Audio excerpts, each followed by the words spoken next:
really loved, okay, and that you really valued. We would have had some very interesting items here. Just go back a few years and just think of things that you really valued and you still hold on to.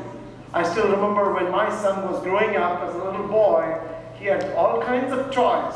The day you buy him a car, when he was just 2 years or 3 years, for the next 24 hours or a week, he would cling on to that. There was nothing greater than that for him in this world.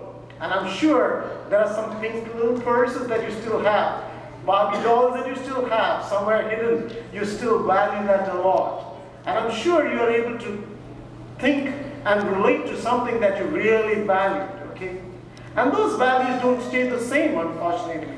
There are things that I valued a lot. Each one of us have valued things which are not the same today. We do not value that as much as we value that. Today when that sports and church came in, I still remember as a kid, there was nothing more appealing to me than playing in sport. I remember taking my son when he was a few years old. He knew we came to a point where if we turn left, we go to the church. If we turn right, we go to the market. My son would ask me to turn my bike towards the market. That was more appealing to him as a very young boy. So each one of us, we have different values, and our values change. Ask some of our young people how much of time they spend before the mirror to appreciate how handsome they look, or how beautiful some of you look. Be honest about it. You do spend time trying to value and appreciate who you are. And I wish you should do that.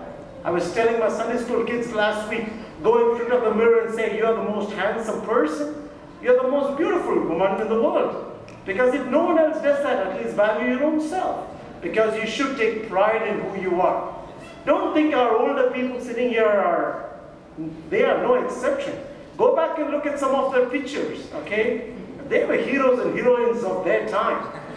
Very honestly, okay, ask them, look for some of those pictures.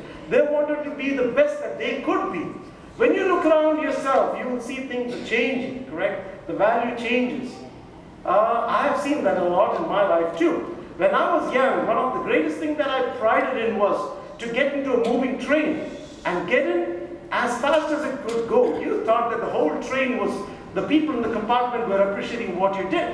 And one fine day, the news came to my dad that your youngster is trying this. And you know, those days we had engines that run with coal, so it didn't pick up speed suddenly.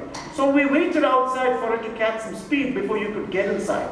And you thought that you were on top of the world. Different things, everything changes, values change. Today when I was driving here, I saw a young man, an African-American man, struggling to walk with his pants way below his waist and trying to cling on to it for some reason. You know, value system. Somebody is valuing that. Ask yourself, what do you value in and what do you pride in? Okay, our values change. When someone gets married, the most important position for him is his photographs of his wife, and day in and day out, probably we should have asked Robin, how does he feel? Or how did he feel looking and waiting for his wife? As years pass by, things change. You know, photographs are no more important, even the person is probably not too important. Okay, ask some of your folks, how are things after 20 years of marriage? Things change. In the Bible, we have examples of people who value things, okay? I really appreciate what some of our youngsters said today. Honestly speaking, probably football games